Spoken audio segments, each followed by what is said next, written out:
Hi everyone, you're on Life in Colors 55 and you'll never guess what happened to me. I won one of the gift checks from Makeup by Tiffany D's contest.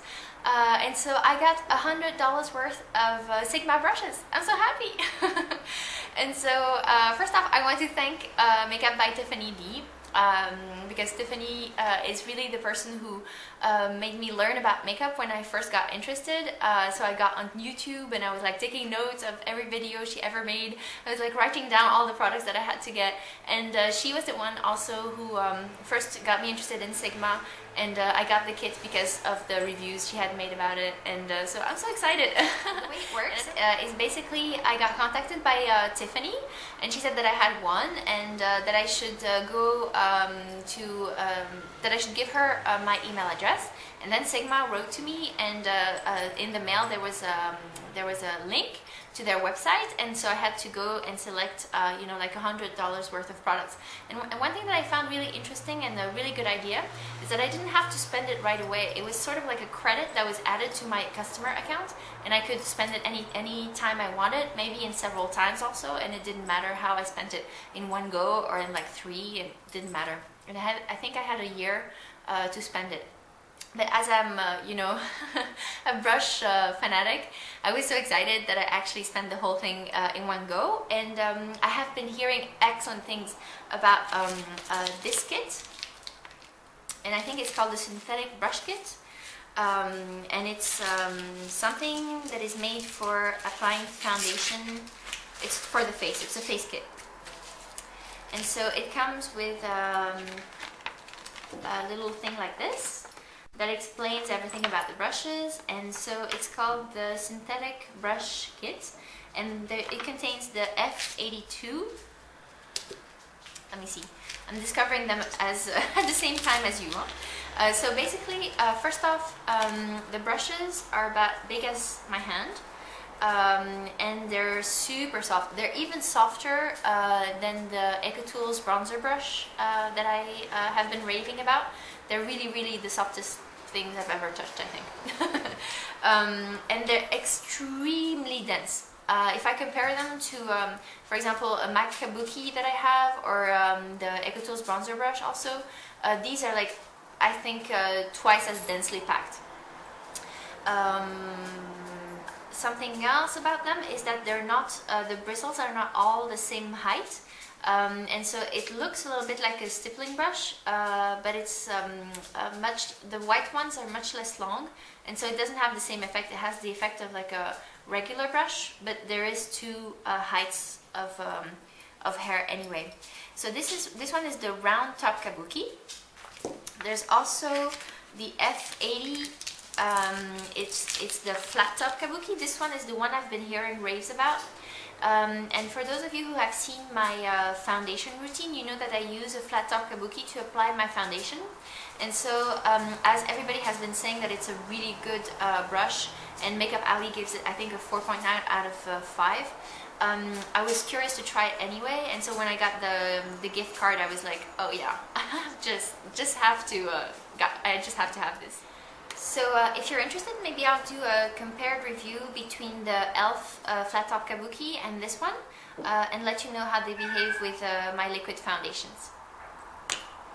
Then it also contains the F84, which is an angled top kabuki, and it looks like this.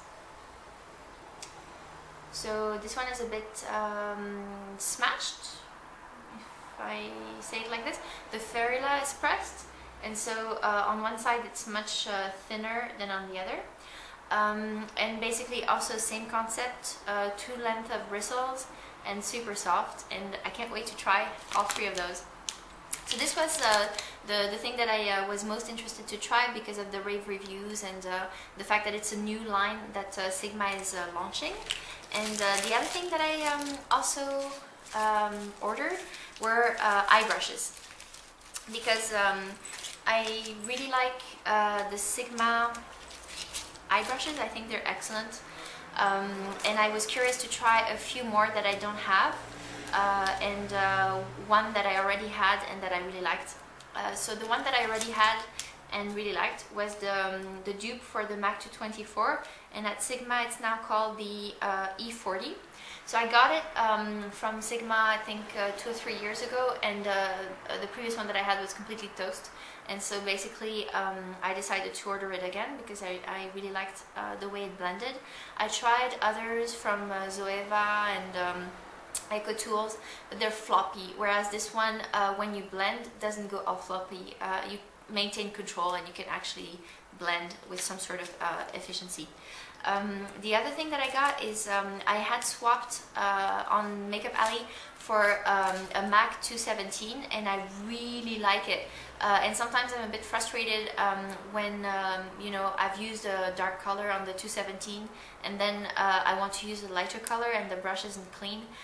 Then I just want a second one so I can you know, have 2 different colors on them, and I don't have to, like, you know, wash it every day, so that, you know, I can have 2. And so the dupe for the 217 is called the E25 at Sigma, and basically it's also a blending brush, but it's flattened, and I don't know what's the secret of this brush, but it's amazing. And I'll put a link to a tutorial by Goss Make-up Artist, which is amazing, because I had been doing you know, like if you put 3 colors on your eyes, you put the lightest here, and then you put one in the crease like this, and then you put a little bit of the darker one just at the end to give dimension. And the way he does it is basically he puts the 217 in the crease, and then he opens his eyes, and he does like that. And so when he closes again, the mid-tone color is exactly where it should be in the crease. And so I've been doing this method now ever since I saw his video, and it's a really good method to actually, you know, like if you do it with your eye closed, you don't know if you're gonna do the crease like this or like that or here, or if you're gonna stop there or start here. I mean, it's a bit of a guesswork, whereas if you do like this and you just follow your eye, you're sure that it's going to, you know, just be perfect, perfectly placed in the place where you want it. And so I really like this method, and he does it with a 217, and so I was, you know, like I wanted to have a 217 to try, so I swapped for it on Makeup Alley, and then when I found that it was such a great method, I got another one on Sigma. So this is the long story. Then I've also been hearing really good things about the MAC 222, which at Sigma is called the E35. And so I was curious to see, you know, sometimes there's like death matches between the blending brushes, and they always compare the 224, the 217 and the 222, and I had no idea what the 222 was like, or whether it was better or similar or not to the 224. Now that I have them both next to each other, I find that the 224 and the 222 are really, really similar. But I'll let you know what I think about them. Well, knowing that obviously they're not MAC brushes, but close enough, so, you know, then you'll know which one to get if you're ordering from Sigma. And the last 2 that I got are one, it's called the E45, and it's a pointed blending brush, and I thought it might be interesting to have a cross between the 219 and a blending brush. And so maybe it will be good to do precision work here, and then maybe if you push a little bit on it, you can also do crease work with it. So I thought it was an interesting idea, and I wanted to try that shape. And then in the end, I also got one like that. So it's called the E15 because I put gel eyeliner every day, and so I figured sometimes when they explain how to put gel eyeliner, they say that you should put a little bit of gel and then you should press it on the lash root, you know, like instead of going like this with the eyeliner, you should actually just press it. And that's the only brush that you can do this with, because it's at the same time dense and not yielding, and at the same time fine enough. And so I figured maybe I'd try that method, and so I got this to try. Also, what I really appreciate with Sigma is every time I've actually ordered something, they've sent me a free gift, and I believe that's a standard thing they do. And this time they sent me a mini-sized 219, which I'm psyched about, because I have their traveling kit, and this little 217 brush will then be great to take with me on holidays, because in their normal traveling kit they don't have this. And I'm so in love with the 217 that it will be amazing to have it also in the small size. And so once again, the 217 is the E25. And so I am so happy about my haul from Sigma. And thank you again so much, Tiffany, for organizing this amazing contest. And thank you for Sigma for sending all these beautiful brushes to me. And thank you all of you for watching. And I'll be doing reviews of all these brushes so that you'll have like the compared review between the Flat Top Kabuki by e.l.f. and the Flat Top Kabuki by Sigma. And also reviews between the 224 and the 222, and maybe also I'll do a compared review between all the blending brushes and let you know what I think about them. So I hope you found this video entertaining, and thank you so much for watching. Bye bye!